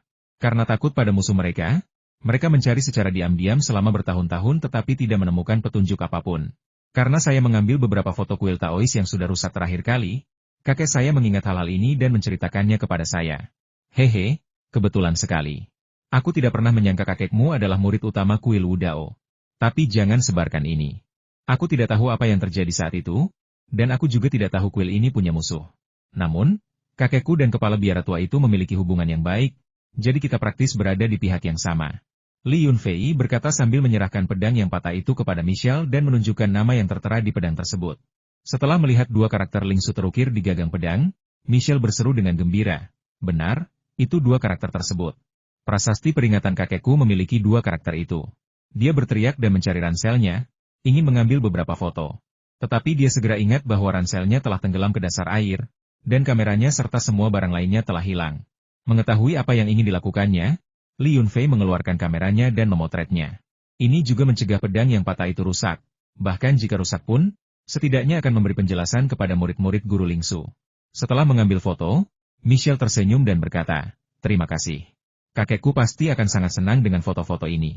Ngomong-ngomong, bukankah di sana juga ada makam Guru Lingsu? Ayo kita berfoto di sana juga. Ia mencoba berdiri, tetapi seluruh tubuhnya lemas dan ia tidak memiliki kekuatan untuk mengambil gambar. Hanya setelah dibujuk oleh Li Yunfei, ia menjadi tenang dan setuju untuk mengambil gambar keesokan harinya setelah kekuatannya pulih. Li Yunfei juga memberitahunya bahwa di jalur lain menuju pegunungan, terdapat sebuah kuil Taois yang tidak disebutkan namanya, dan kepala biara di sana adalah murid junior dari Guru Lingsu. Jika apa yang dikatakan kakeknya benar, kepala biara kuil yang tidak disebutkan namanya itu seharusnya adalah adik laki-laki kakeknya. Jadi, saya punya kerabat di Tiongkok. Jika kakek saya tahu, dia pasti akan segera kembali ke Tiongkok. Saat kami sedang berbicara, sinar matahari tiba-tiba bergeser, dan seluruh platform di puncak gunung langsung menjadi gelap. Untungnya, api belum sepenuhnya padam, sehingga masih ada sedikit cahaya yang tersisa agar kami bisa melihat jalan. Burung Girfalcon itu baru saja keluar untuk mengintai medan. Melihat lampu di platform telah meredup, ia terbang kembali dan mendarat tepat di bahu Li Yunfei, mengejutkan Michelle. Yun, apakah burung putih besar itu elang Girfalcon? Bagaimana ia bisa hinggap di bahumu? Apakah kau menjinakkannya? Aku belum pernah melihatnya di luar. Ini adalah pertama kalinya Michelle melihat elang Girfalcon yang dipeliharanya, dan dia sangat terkejut. Chuyang, sebagai komandan operasi ini, merasakan tekanan yang sangat besar, karena tidak hanya 3 ahli asing tewas dan 2 hilang, tetapi para prajurit yang berpartisipasi dalam operasi tersebut juga menderita banyak korban, bahkan beberapa di antaranya hilang. Korban jiwa di antara para ahli asing adalah kesalahan mereka sendiri. Sekalipun dampaknya negatif, itu adalah masalah bagi atasan mereka, dan seseorang akan bertanggung jawab untuk bernegosiasi dengan negara-negara asing. Para prajurit yang berpartisipasi dalam operasi tersebut dianggap telah mengorbankan nyawa mereka untuk negara dan dapat diakui secara anumerta sebagai martir, serta menerima kompensasi yang besar. Namun, Li Yunfei, dukun ular yang ditugaskan sementara, adalah rekrutan tidak resmi, seorang wajib militer yang dipaksa masuk oleh militer. Jika itu orang lain, hal itu bisa dijelaskan, dan kompensasi bisa dilakukan melalui prosedur normal. Tetapi dia adalah penyelamat ayahnya, dan lelaki tua itu bahkan belum secara resmi berterima kasih kepadanya. Tetapi dia telah bergabung dengannya dalam sebuah misi. Nasibnya tidak diketahui. Meskipun operasi tersebut mengakibatkan banyak korban jiwa, kami berhasil mendapatkan meteorit seukuran mangkuk. Namun, sebagai komandan, saya harus menulis laporan yang menjelaskan alasan tingginya jumlah korban jiwa tersebut. Dia menghela napas. Dia pikir dia sudah siap dan telah belajar tentang bahaya dari para penyintas insiden sebelumnya. Tetapi tidak ada yang bisa membayangkan bahwa gudang anggur itu akan sebesar itu, dan bahwa akan ada ular piton raksasa di dalamnya. Meskipun akhirnya dia membunuh ular piton itu dengan melemparkan granat ke mulutnya, semua korban jiwa terkait dengan kejadian itu. Semua mayat di gudang anggur telah dikeluarkan, tetapi masih ada ratusan ular berbisa di dalamnya, sehingga untuk sementara waktu tidak mungkin untuk keluar. Tidak ada yang berani masuk ke dalam untuk memeriksa apapun di luar guci-guci anggur. Tuan, kami menemukan sebuah gua yang dalam dan mirip sumur di jalan setapak di dekat gerbang samping kuil Taois. Dilihat dari bekasnya, tampaknya gua ini terbentuk belum lama. Sulur-sulur yang menutupi gua tersebut memiliki bekas patahan, dan kami tidak yakin apakah ada orang yang jatuh ke dalamnya. Seorang prajurit berlari dan melaporkan hasil pencarian kepada Chuyang. Bawa aku ke sana untuk melihatnya, kata Chuyang, lalu mengikuti para prajuritnya ke jalan setapak di dekat gerbang samping. Mereka melihat sebuah gua cekung yang tidak beraturan di tengah jalan setapak, seperti sumur besar, dengan celah sekitar 1 atau 2 meter persegi. Aku menyinari lubang itu dengan senter, tetapi ternyata tak ada dasarnya. Karena aku tidak tahu seberapa dalam lubang itu, aku tak berani melempar batu untuk menguji gema. Tinggalkan 2 orang di sini untuk berjaga. Aku akan pergi mengajukan permohonan peralatan profesional dan bersiap untuk turun dan melakukan pencarian. Instruksi Chu yang sebelum memimpin anak buahnya kembali ke perkemahan. Para ahli asing tengah mencecar situasi dengan mengklaim bahwa 2 rekan mereka telah hilang. Mereka mengatakan bahwa jika mereka tidak dimangsa ular piton, mereka pasti bersembunyi di suatu tempat, dan mereka mendesak militer Tiongkok untuk memperluas area pencarian, menuntut untuk melihat mereka hidup atau mati. Chu yang tidak bisa berbuat apa-apa dengan para ahli asing ini, jadi setelah memberikan sedikit penghiburan, dia mengatakan akan mengajukan laporan dan mengajukan permohonan kepada atasannya. Secara lahiriah, dia tampak tak berdaya, tetapi justru inilah yang diinginkannya. Apapun yang terjadi, dia harus menemukan keberadaan Li Yunfei untuk memberikan penjelasan kepada ayahnya dan dirinya sendiri. Li Yunfei tidak menyadari bahwa orang-orang di luar sedang bersiap untuk mencari keberadaannya, tetapi bahkan jika dia tahu, dia tidak akan senang, karena kondisi kehidupan di sini memang mengerikan. Saat Michelle beristirahat di dalam gua, dia sudah menjelajahi dinding batu. Jejak yang diukir oleh Taois Lingsu berjarak sekitar 100 meter dari celah di langit-langit gua, tetapi dia tidak dapat melanjutkan karena dinding batu terlalu curam, tegak lurus dengan tanah, dan jika dia naik lebih tinggi, fenomena sudut negatif akan muncul kembali. Dengan kekuatan dan kemampuan fisiknya, mendaki sejauh ini sudah cukup melelahkan, dan dia tidak mungkin bisa membuat titik pendakian baru yang lebih tinggi lagi. Bahkan, jika dipikirkan baik-baik, meskipun Michelle bisa membuat titik pendakian baru dengan kemampuan luar biasanya, dia tidak akan mampu mendaki tebing dengan sudut negatif. Kecuali selama 2 atau 3 jam sekitar tengah hari, platform tempat kabin berada benar-benar gelap. Di bagian lain gua, sedikit sinar matahari kadang-kadang masuk, tetapi sebagian besar area, seperti platform, diselimuti kegelapan. Menjelang siang keesokan harinya, kesehatan Michelle telah kembali normal. Meskipun sedikit lebih lemah, dia mampu melakukan beberapa pekerjaan ringan, seperti membersihkan gua kecil itu. Kecuali kerangka Taois Lingsu yang tetap utuh, bagian gua lainnya bersih tanpa noda. Li Yunfei tidak bisa hanya duduk diam dan tidak melakukan apa-apa. Jadi memanfaatkan sinar matahari, dia membawa burung elannya dan mengatakan bahwa dia akan turun gunung untuk berburu. Michelle sangat khawatir, tetapi dia tidak menemukan alasan untuk menghentikan Li Yunfei turun gunung, karena dia tahu bahwa kelangsungan hidup bergantung pada kemampuan berburu Li Yunfei. Namun, pikiran tentang sekumpulan serigala yang menunggu mereka di bawah membuatnya ketakutan. Dia memberi Li Yunfei beberapa nasihat dan mengawasinya turun gunung. Lerengnya terlalu curam, dan menuruni bukit bahkan lebih sulit daripada mendakinya. Untungnya, Li Yunfei memiliki kekuatan lengan yang luar biasa dan koordinasi keseluruhan yang sangat baik, sehingga ia bergerak mundur, selangkah demi selangkah, menuruni lereng. Meskipun elang Girfalcon biasanya malas, ia harus membersihkan rintangan dari jalan untuk tuannya saat ini. Ia membunuh beberapa ular berbisa di dekat celah dan melemparkannya ke tanah. Setelah Li Yunfei turun, dia menggunakan ranting pohon untuk mengumpulkan ular-ular mati itu menjadi satu tumpukan, dengan maksud untuk mengemasnya dan membawanya bersamanya dalam perjalanan pulang. Lagi pula, itu adalah tumpukan makanan. Dia mengambil senjata 7 tembakan dari punggungnya, berpikir sejenak, lalu mengeluarkan pisau penebang kayu dari tempat penyimpanannya yang kecil. Jika dia menghadapi bahaya biasa, dia hanya akan menggunakan pisau itu untuk menebang, menganggapnya sebagai bentuk latihan. 2 ekor serigala yang kami bunuh kemarin sudah lama menghilang. Kami tidak tahu apakah mereka dibawa pergi oleh Raja Serigala atau dimakan oleh hewan lain. Ini mungkin waktu tersibuk di hutan gua, dan meskipun berbahaya, ini juga waktu terbaik untuk berburu. Aku beruntung hari ini.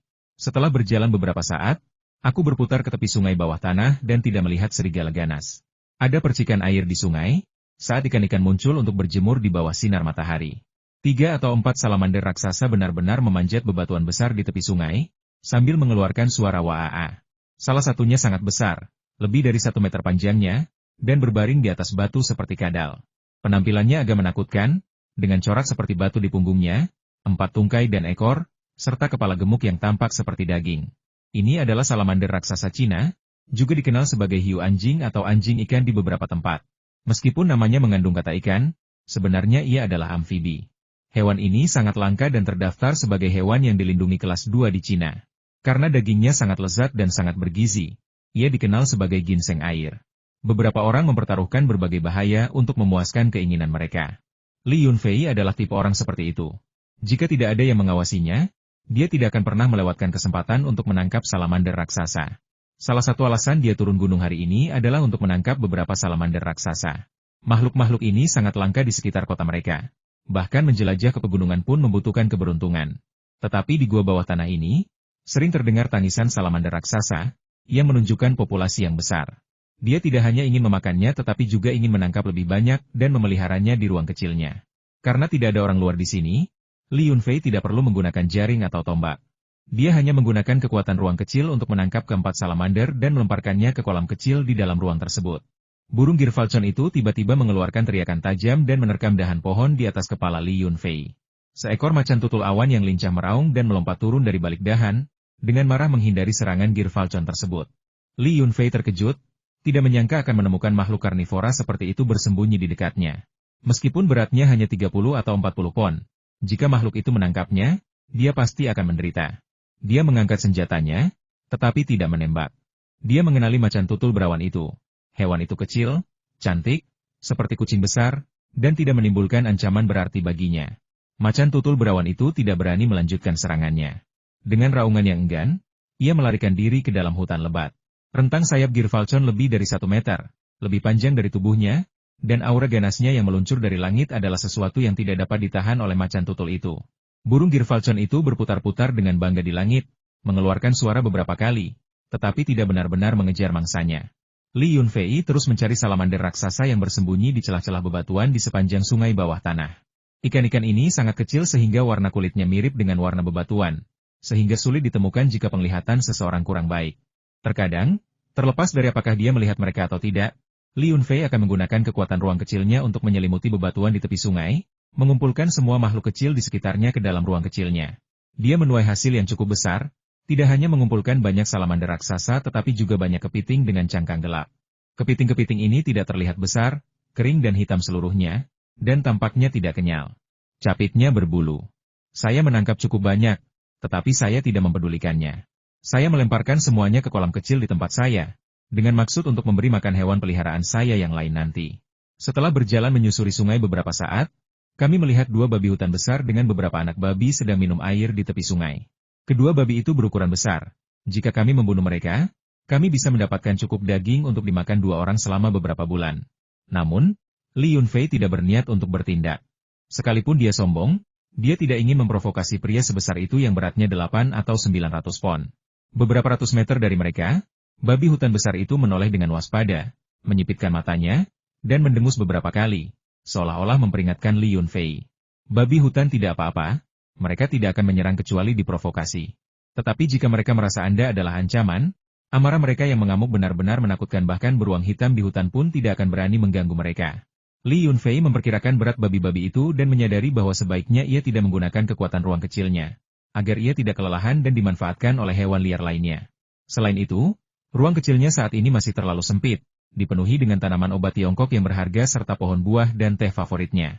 Jika babi hutan masuk, mereka pasti akan membuat kekacauan di seluruh ruang tersebut. Tepat ketika kami hendak berbelok, 2 babi hutan besar itu pergi bersama anak-anaknya, mendengus dan menggeram, meninggalkan kepulan debu. Sekawanan kambing hitam Sichuan, berjumlah sekitar 60 atau 70 ekor, muncul di tepi air, mengikuti jalan yang dilewati babi hutan, dan dengan waspada mengamati sekitarnya. Masing-masing berwarna hitam pekat, bahkan tanduk mereka pun tampak hitam, seperti peri kegelapan, misterius dan mendalam. Kambing hitam liar ini berukuran lebih besar dan memiliki bulu hitam yang lebih panjang dan mengkilap dibandingkan yang terlihat di tempat lain. Di bawah sinar matahari langsung, bulunya halus dan berkilau seperti satin. Kambing hitam dewasa di luar kandang tingginya sekitar 50 atau 60 cm, tetapi kambing liar di sini, yang asal-usulnya tidak diketahui, semuanya tingginya 80 atau 90 cm, sangat kekar, dengan tanduk tajam dan panjang di kepala mereka yang mengarah ke atas dan ke depan, sehingga sangat cocok untuk menyerang. Astaga, kelompok hewan besar ini bahkan lebih menakutkan daripada babi hutan sebelumnya. Mereka tidak boleh dianggap enteng. Namun, ada juga beberapa orang bodoh yang berani memprovokasi mereka.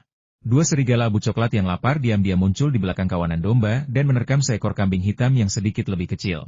Kambing hitam itu, yang secara mengejutkan tidak takut, tiba-tiba berbalik dan menyerang serigala yang datang. Semua kambing liar berbalik, mengembik, dan menyerang serigala dengan sangat ganas. 2 serigala, masing-masing setinggi setengah manusia, langsung dikepung. Sebelum mereka sempat berburu mangsa, beberapa kambing liar yang memimpin merobek perut mereka, mengeluarkan usus dan organ dalam mereka ke tanah. Mereka segera terdiam. Setelah meminum air, kambing hitam itu mundur dengan cepat, gerakannya lincah, melompat sejauh 3 atau 4 meter, meninggalkan 2 serigala yang belum sepenuhnya mati dan seekor kambing hitam yang terluka parah. Daging serigala tidak terlalu enak, tetapi bulunya bagus dan bisa digunakan untuk membuat selimut. Tidur hanya di atas jerami sangat tidak nyaman. Namun, kambing hitam yang terluka ini adalah makanan lezat yang langka. Serat otot kambing hitam halus dan lembut, menghasilkan daging yang empuk dengan rasa yang lezat dan sedikit rasa amis. Daging ini sangat bergizi, mengandung lebih dari 22% protein, kurang dari 3% lemak, dan rendah kolesterol 75 yang lebih rendah daripada daging babi dan 6% lebih rendah daripada daging sapi dan domba. Daging ini mengandung lebih dari 15 asam amino esensial, terutama tinggi asam glutamat.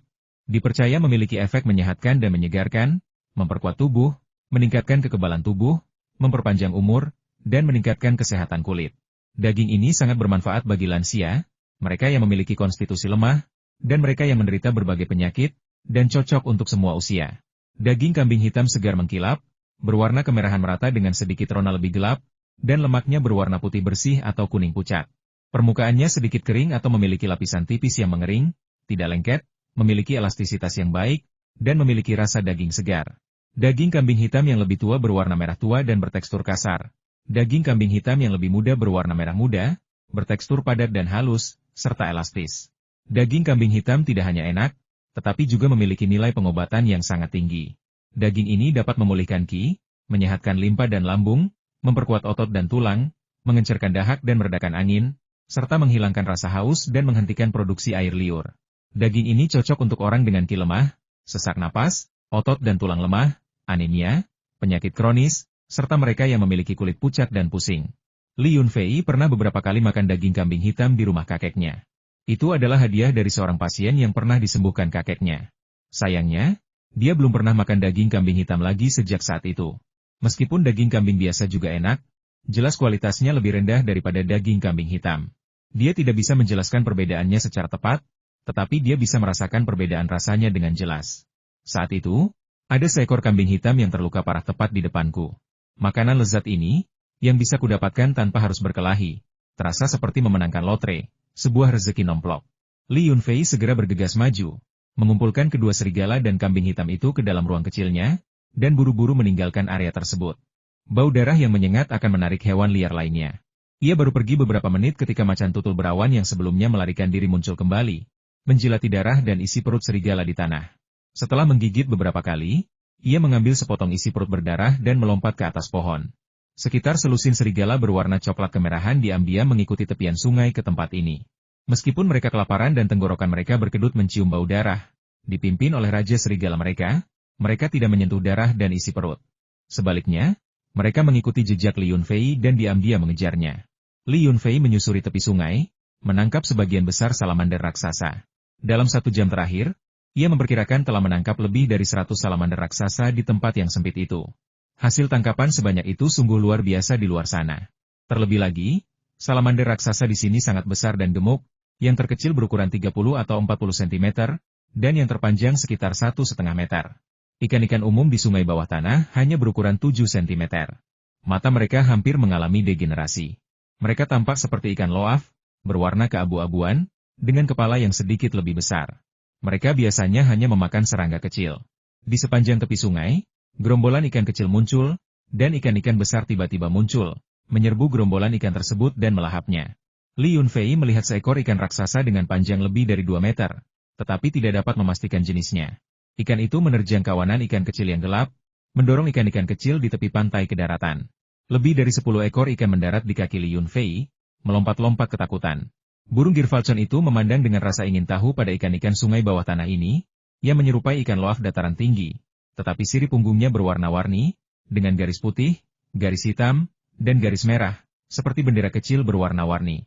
Burung Girfalcon itu mencengkeram seekor ikan kecil dengan cakarnya, lalu mematuknya dengan mulutnya yang besar, hampir menembusnya. Tampaknya menganggap rasanya cukup enak, ia mencabik-cabik ikan itu dalam beberapa gigitan dan menelannya, hanya menyisakan kerangka ikan.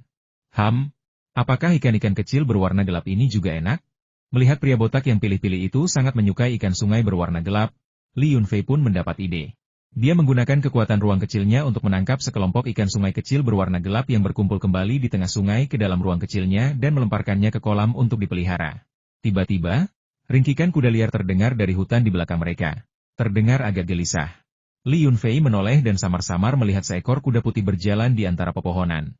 Seekor monyet abu putih duduk di lehernya, mencengkeram surainya erat-erat dan mencicit aneh. Tampaknya juga ketakutan. Li Yunfei tersenyum. Jadi, itu kuda liar yang nakal ini. Kuda yang mengejarnya dan meraung kemarin. Akhirnya kuda itu bertemu lawan yang sepadan hari ini. Kuda liar ini sebenarnya tidak terlalu besar. Mungkin kuda muda yang baru saja tumbuh dewasa, yang terlihat dari temperamennya. Tampaknya kuda liar itu benar-benar terburu-buru, karena ia mulai menggosokkan tubuhnya ke pohon besar, menyebabkan dedaunan berguguran dan menakut-nakuti tupai-tupai kecil di puncak pohon hingga mereka melompat dan berhamburan. Semakin takut monyet kecil itu, semakin erat ia mencengkeram kuda. Tak peduli seberapa banyak kuda liar itu menabraknya atau berguling-guling di tanah, monyet itu tidak akan melepaskan cengkeramannya. Daerah itu gempar karena mereka.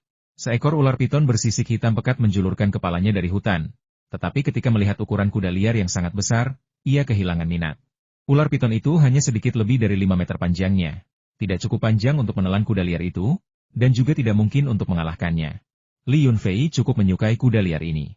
Kuda itu berwarna putih bersih kecuali sehelai rambut hitam di atas bagian tengah kepalanya, di atas garis matanya, yang tampak seperti mata ketiga dan sangat terang. Saat kuda liar itu semakin mendekat, berguling-guling dan terhuyung-huyung, monyet itu menggunakan ruang kecilnya untuk meraih monyet kecil di punggung kuda dan mengangkatnya ke udara. Monyet kecil itu mencicit ketakutan, tak mampu bergerak, matanya terbelalak ketakutan, tak tahu apa yang telah terjadi. Kuda liar itu berhenti sejenak, berdiri dari tanah, dan menatap kosong saat monyet di punggungnya terpaku di udara oleh kekuatan misterius. Kemudian, ia meringkik kegirangan, menopang dirinya dengan kaki belakangnya, mengangkat kaki depannya, dan menginjak kepala monyet kecil itu dengan satu kuku. Seketika, otak monyet itu terlempar seperti bola, dan terinjak-injak lebih dari 10 meter sebelum menabrak pohon. Li Yunfei tercengang. Dia tidak menyangka kuda liar akan seganas itu. Dia baru saja menguji kekuatan ruang kecil, dan kuda liar telah membunuh seekor monyet kecil tepat di depannya karena dia sedikit lambat. Dasar kuda bau, kau sungguh kejam. Aku tahu seharusnya aku tidak membantumu. Li Yunfei marah tetapi tak berdaya. Meskipun dia ingin membantunya, Dia tidak ingin seekor monyet mati di depannya. Namun kuda liar itu tidak mengerti. Dan dengan bersemangat meringkik serta mengamuk di sekitar Li Yunfei, seolah yakin bahwa Li Yunfei telah membantunya. Pergi dari sini, pergi dari sini. Jangan berlama-lama di depanku, kau menyebalkan. Kau begitu kejam pada monyet kecil ini, siapa yang berani menunggangimu? Li Yunfei merasa bahwa orang ini adalah bom waktu, dan dia tidak berani membiarkannya masuk ke ruang kecilnya.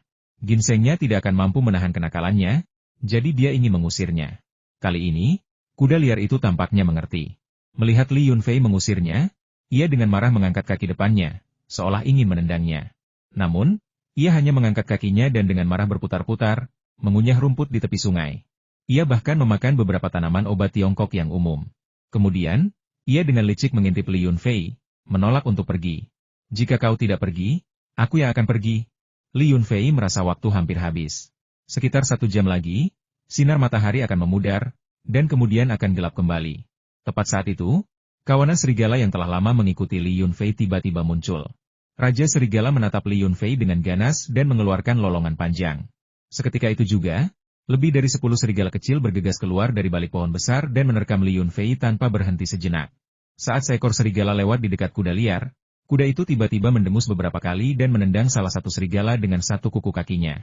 Serigala itu menabrak pohon dengan bunyi berdecak dan melolong kesakitan, perutnya robek akibat tendangan kuda, isinya tumpah ke tanah. Kuda liar itu meringkik penuh kemenangan, melompat dan berlari, sambil menolehkan kepalanya saat berlari. Tanpa sengaja, ia menabrak pohon kecil, mematahkannya menjadi 2 karena kecepatan dan kekuatannya. Li Yunfei terkekeh. Apakah kuda liar ini telah menjadi semacam roh? Sungguh cerdas. Apakah ia mencoba membalas budi? Apakah mereka berdua telah membersihkan nama mereka? Tidak.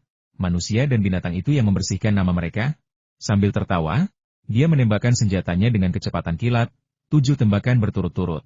Dari jarak sedekat itu, dia mengenai 7 ekor serigala, tetapi mereka tidak terluka parah, karena kekuatan senapan 7 tembakan itu hanya biasa-biasa saja, hanya membuat serigala-serigala itu berhenti sejenak. Dalam sekejap mata, serigala yang berlari di depan hanya berjarak 10 meter dari Li Yunfei, dan ia bisa menerkam serta menggigitnya hanya dalam 2 lompatan. Pada saat itu, burung Girfalcon mengeluarkan lolongan panjang, menukik dari langit, mencengkeram kepala serigala paling depan dengan cakarnya yang tajam, dan terbang puluhan meter ke udara sebelum melemparkannya dengan keras ke sungai bawah tanah. Nah, elang Girfalcon itu melakukan kesalahan bodoh. Ia takut air dan mencoba melemparkan mangsanya ke dalamnya. Padahal, serigala bisa berenang. Ia menjerit ketakutan dan jatuh dari udara, mengira akan mati. Tetapi sebaliknya, ia jatuh ke air, muncul ke permukaan, dan mengayuh dengan kedua kaki depannya, mencoba berenang kembali ke pantai. Namun, gelombang besar tiba-tiba muncul dari dasar air, dan bayangan gelap melesat keluar. Mulut besar dengan gigi tajam menelannya, lalu dalam sekejap mata, ia tenggelam kembali ke dasar air, hanya menyisakan beberapa gelembung. Li Yunfei berkeringat dingin. Benar-benar ada ikan raksasa di dalam air. Untungnya, dia tidak bertemu dengan mereka saat terjatuh. Raungan. Seekor serigala akhirnya menerkamnya. Mulutnya terbuka lebar, mencoba menggigit lehernya. Li Yunfei sudah bisa mencium bau busuk dari mulutnya. Dia tidak bergerak, tetapi menendang, membuat serigala di depannya terpental. Serigala lain menerkam dan menggigit kakinya. Tepat saat dia menendang serigala itu, 2 serigala lagi menerkam. Satu menggigit lengannya dan yang lainnya menggigit kaki satunya. Kemudian, beberapa serigala terluka lainnya bergegas mendekat, mulut mereka yang merah darah terbuka lebar, dan menerkam Li Yunfei. Tanpa batasan ruang kecil itu, Li Yunfei merasa dirinya akan langsung dicabik-cabik oleh serigala-serigala itu, membuat semua kemampuan bela dirinya menjadi tidak berguna. Mereka terlalu cepat dan terlalu ganas, sama sekali tidak takut. Seekor serigala menendang seekor makhluk sejauh lebih dari 10 meter, membuatnya menabrak pohon, namun makhluk itu tidak mati. Ia berguling dan berdiri lagi. Meskipun pincang, ia terus bergerak maju tanpa rasa takut, mengeluarkan raungan yang ganas. Karena tidak ada pilihan lain, Li Yunfei mengaktifkan ruang kecilnya, dan langsung menyerap 8 atau 9 serigala yang mengelilinginya. Kemudian dia mengisi ulang senapannya dan menembak serigala-serigala yang tersisa. Serigala memang tak kenal takut, tetapi mereka tidak bisa menerima menghilang tanpa jejak. Serigala biasa mungkin hanya takut dan panik, tetapi Raja Serigala bahkan akan berdiri tegak dengan bulu di lehernya, mengeluarkan lolongan sedih, mencoba memanggil kembali serigala-serigala yang telah menghilang. Namun, secerdas apapun Raja Serigala itu, dia tidak mengerti mengapa serigala biasa yang telah menghilang tidak lagi berada di tempat ini. Dan dia tidak bisa memanggil mereka kembali meskipun dia berteriak sekuat tenaga. Dari sekitar selusin serigala yang menyerang, tak satu pun kembali. Raja serigala itu melarikan diri. Matanya merah karena kesal dan takut, menghilang tanpa jejak. Ia harus melarikan diri untuk memastikan kelangsungan hidup kawanannya. Karena di sarang mereka terdapat beberapa serigala betina yang sedang hamil dan anak-anaknya, yang belum genap sebulan. Li Yunfei tidak senang hanya dengan melumpuhkan kawanan serigala. Sebaliknya, ia menjadi lebih waspada, karena aroma darah menarik banyak hewan liar. Seekor ular piton hitam raksasa mengintai di dalam dan di luar hutan. Tubuhnya yang seperti tong cukup besar untuk menelan manusia utuh. Tanpa sepatah kata pun, Li Yunfei memanggil ular piton emas. Saat ular piton emas sepanjang lebih dari 12 meter itu muncul, hutan di sekitarnya menjadi sunyi, diikuti oleh keributan yang senyap. Suara itu perlahan menghilang, dan ular piton itu tidak berani berlama-lama di dekatnya. Sesampainya di hutan yang luas, ular piton emas itu menjadi sangat gembira, seolah-olah ia telah kembali ke sekitar sarangnya yang familiar. Ia mengangkat kepalanya, meraung beberapa kali, dan suara mendesis itu, seperti suara alat peniup api yang rusak, bergema di udara dan terdengar jauh. Mendengar raungan itu, ular piton hitam itu gemetar, kepalanya yang besar muncul dari hutan. Mulutnya ternganga mengeluarkan raungan tanpa suara. Namun, ukurannya lebih kecil dan tidak terlalu mengintimidasi dibandingkan ular piton emas. Terutama di bawah sinar matahari langsung, sisik pada tubuh ular piton emas berkilauan seperti lapisan baju besi emas, begitu menyilaukan sehingga banyak hewan kecil tidak dapat membuka mata, apalagi memprovokasinya. Ular piton emas itu sangat marah karena ular sejenisnya berani menantangnya. Ia telah lama bersembunyi di gudang anggur, makan dan tidur nyenyak, dan menjadi gemuk serta kuat. Ia sudah lama tidak berkelahi, dan sekarang akhirnya ia punya alasan untuk berkelahi dan target untuk diperangi. Mengapa ia harus bersikap sopan?